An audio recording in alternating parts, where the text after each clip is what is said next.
በመሃል ቡልጋሪያ አፍሪካ ህብረት አጠገብ በካሬ ከ89 ሺህ ብር ጀምሮ በ10% ቅድመ ክፍያ እንዲሁም ከ30 ካሬ የሚጀምሩ የንግድ ሱቆችን በታላቅ ቅናሽ ይዘን መጥተናል። እስከ 25% ልዩ ቅናሽና ከ50% የባንክ ብድር ጋር ባለ 1 መኝታ 81 ካሬ 5.7 ሚሊዮን ብር፣ ባለ 2 መኝታ 111 ካሬ 7.8 ሚሊዮን ብር፣ ባለ 3 መኝታ በ11.8 ሚሊዮን ብር ሙሉ ክፍያ የግሉ ያድርጉ። ይቅናሽ ይህን ሚዲያ አይተው ቀድሞ ለሚመጡ 20 ደንበኞች የወጣ ቅናሽ ነው። እርሶም ፈጥኖ በ0922 60 0208 ላይ በመደወል ይመዝገቡ። ሰመር ሪል ስቴት። ጊዜ አስተዳደሩን በማፍረስ በትግራይ መጠነ ሰፊ የግዳጅ ወታደራዊ አፈሳ እየፈጸመ የሚገኘው ህወሓት በአፋር ክልል ዞን 2 መጋሌ ወረዳ የሞርታር ጥቃት መፈጸሙን የመሃል ሚዲያ ምንጮች አረጋግጧል። የሆርን ፍሪኩዌንሲ የተሰኘው ድረገጽ በበኩሉ ጥቃቱ የተከፈተው የአፋር የጸጥታ ኃይሎች በሰፈሩበት አካባቢ እንደሆነ ዘግቧል።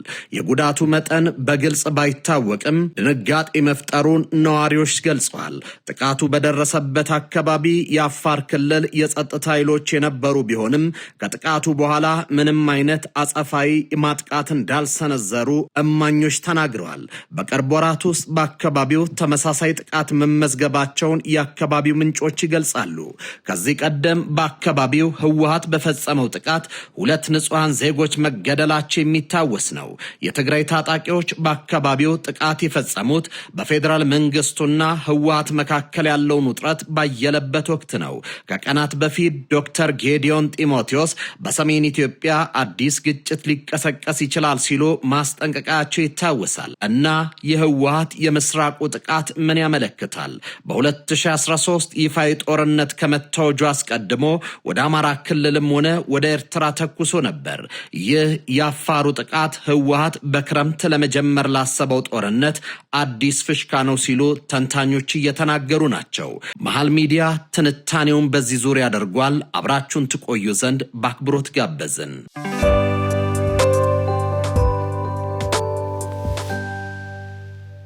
የአፍሪካ ቀንድ ምድር በታሪካዊ አዙሪትና በጂኦፖለቲካዊ ማዕበል ውስጥ ዳግም የምትናወጥበት የንጋት ጭጋግ እየታየ ነው። በሰላም ስም ሲንከባለል የነበረው የጥርጣሬ ድባብ አሁን ወደ ግልጽ ፍልሚያ የተቀየረ ይመስላል። የዚህ አዲስ የጦርነት ምዕራፍ ማስጀመሪያ ዳግም በጽኑዕና እልከኛ በሆነው አፋር ምድር ላይ የተተኮሰው የመጀመሪያ ጥይት ሆኗል። ህወሓት በዲፕሎማሲያዊ የቃላት ጨዋታና በይስሙላ ስክነት ውስጥ ተሸሽጎ የቆየበትን ካባ በመክፈፍ ቀጥተኛ ጦርነትን ለመጀመር የመጀመሪያውን ተኩስ በአፋር በረሃ ላይ ማስተጋባቱ የአካባቢው ቀውስ አዲስና አስፈሪ መልክ መያዙን ያረዳል። ይህ የጦርነት ነጋሪት መጎሸም ግን የውስጥ ፍላጎትና የአገር በቀል ኃይሎች መጋጨት ብቻ የወለደው ድንገተኛ ክስተት አይደለም። ይልቁንም ከሩቅ ካሉና የናይል ተፋሰስ ኃይሎችና ከሩቅ ባህር ዳርቻዎች ከሚንቀሳቀሱ ስትራቴጂያዊ ተዋናዮች ጋር የተገመደ ጥልቅ ሴራ መኖሩን ቁልጭ አድርጎ ያሳያል። ህወሓት አሁን ላይ ለከፈተው ወደፊትም ሊያወርደው ላሰበው መጠነ ሰፊ የጦርነት ማት በስተጀርባ የግብፅና የኤርትራ ኃይሎች ስትራቴጂያዊ ድጋፍና እጅ መኖሩ ቀውሱን ከአካባቢያዊ ግጭትነት ወደ ክልላዊ የኃይል ሚዛን ፍልሚያ ከፍ አድርጎታል።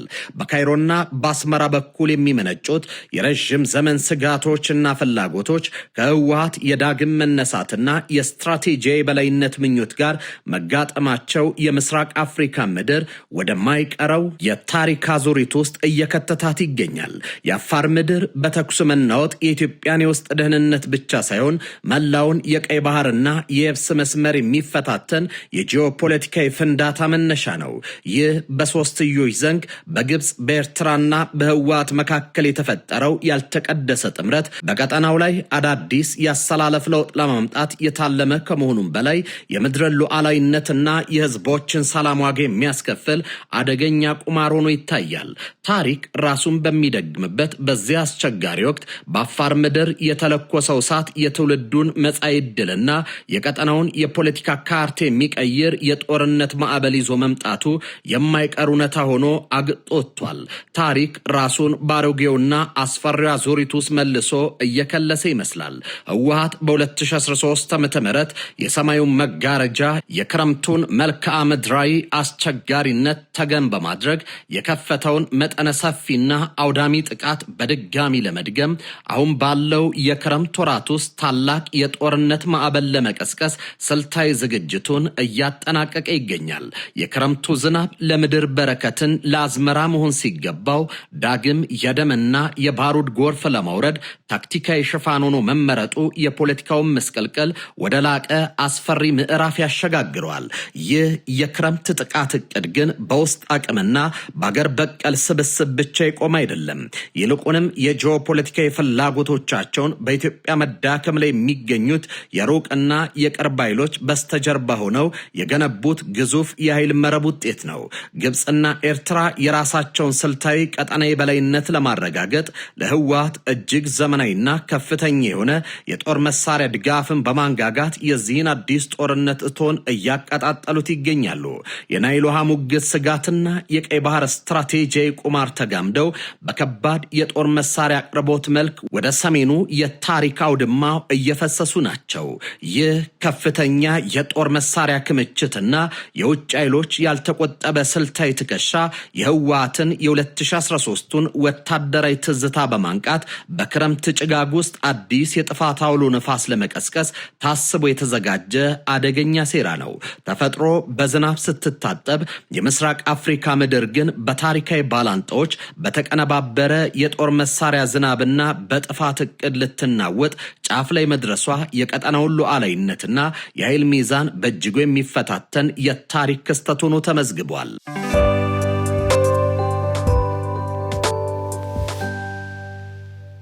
በኢትዮጵያ ወቅታዊ የፖለቲካ ምህዳር ውስጥ የሚስተዋሉ ድርጊቶችና ስልታዊ ዝምታዎች ላዩን ሲያዩአቸው ቅራኔ የሚመስሉ በጥልቀት ሲመረምሯቸው ግን የአንድ ሳንቲም ሁለት ገጽታዎች ሆነው ይገኛሉ።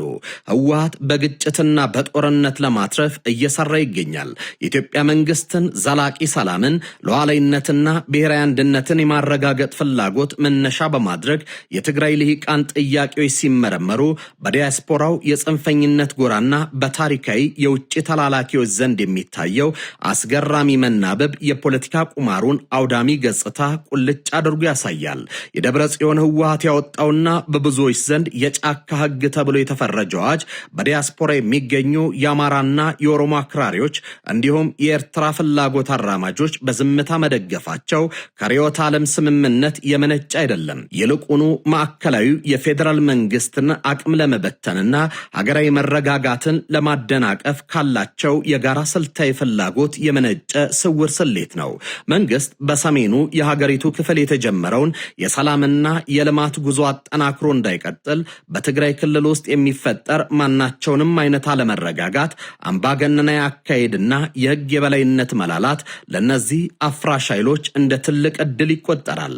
በትግራይ ህዝብ ላይ የሚጫነው ይሄው ጨካኝ አዋጅ ክልሉን በትርምስና በጥርጣሬ ውስጥ አቆይቶ የፕሪቶሪያውን የሰላም ስምምነት ሙሉ ትግበራ ስለሚያደናቅፍ መንግስት ትኩረቱን ሀብቱን ወደ ብሔራዊ ልማት እንዲያዞር የሚያደርግም ስልታዊ እንቅፋት ይሆንላቸዋል።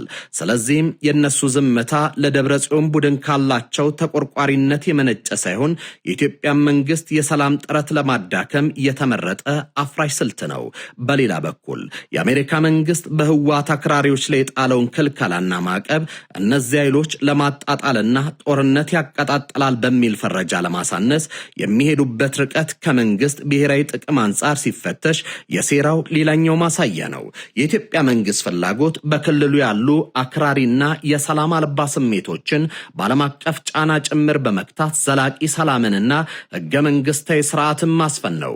ሆኖም የዲያስፖራው ጽንፈኞች የሻዕቢያ ተላላኪዎች ይህንን ክልከላ የሚያጣጡልትም ዓለም አቀፉ ማህበረሰብ በህወሓት ላይ የሚያደርገውን ጫና ቡድኑ ወደ ሰላማዊ ህጋዊ መስመር እንዲመለስ ሊያስገድደው ይችላል ከሚል ስጋት ነው። ህወሓት በክልከላዎች ተደናግጦ የሰላሙን አማራጭ ሙሉ በሙሉ ከተቀበለና ከፌዴራል መንግስቱ ጋር በቅንነት ከሰራ የነዚህ ኃይሎች የትርምስ አጀንዳ መጫወቻ ካርድ ያጣል።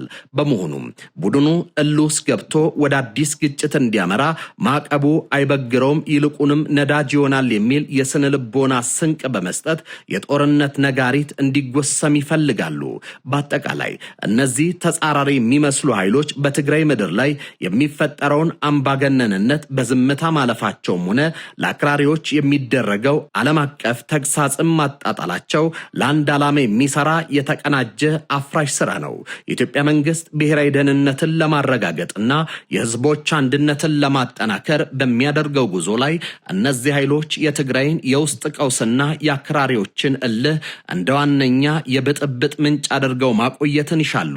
የትግራይ ልሂቃን ሊገነዘቡት የሚገባው መራራ እውነት እነዚህ የዲያስፖራና የውጭ ኃይሎች ለትግራይ ህዝብ መብትም ሆነ ለክልሉ ህልውና ተቆርቆረው ሳይሆን የኢትዮጵያ መንግስት የሪፎርምና የብልጽግና ጉዞ ለማደናቀፍ የትግራይን ቀውስ የራሳቸውን አውዳሚ የፖለቲካ ትርፍ ማጋበሻ ሊያደርጉት እንደሚሹ ነው።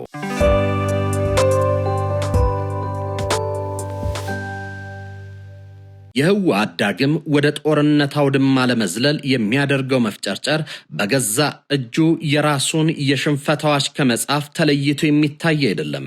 የጦርነት ነጋሪ ዳግም መጎሰም ለህወሓት የኃይል ማሳያ ሳይሆን የመጨረሻው የህልውና ማክተሚያ የሞፈርሚያ ነው። ትናንት በመቶ ሺዎች የሚቆጠሩ ወጣቶችን ማግዶ የክልሉን ማህበራዊና ኢኮኖሚያዊ መሰረት አፈራርሶ ያተረፈው ከባድ የሰብአዊ ቀውስና የፖለቲካ ኪሳራ ሳያስተምረው ዛሬ በህገወጥ አፈሳ ወጣቱን ለሌላ እልቂት ማዘጋጀቱ ድርጅቱ ከስህተቱ የማይማር ለህዝቡም ደንታ የሌለው መሆኑን ፍንትው አድርጎ ያሳያል። ይህ ዳግም ጦርነትን የመጀመር ጥድፊያ የህዝብ ድጋፍን ያጣና በውስጥ መከፋፈል የተዳከመ ኃይል የራሱን የፖለቲካ መቃብር በገዛ እጁ የሚቆፍርበት የመጨረሻው የታሪክ ምዕራፍ ነው። በዚህ የጥፋት ጉዞ ውስጥ ህወሓት እንደ ገመድ የሚንጠለጠለባቸው የውጭ ኃይሎች በተለይ ግብፅና ሱዳን ድርጅቱ ከተደቀነበት የማይቀር የውድቀት ማዕበል ሊታደጉት ከቶ አይችሉም።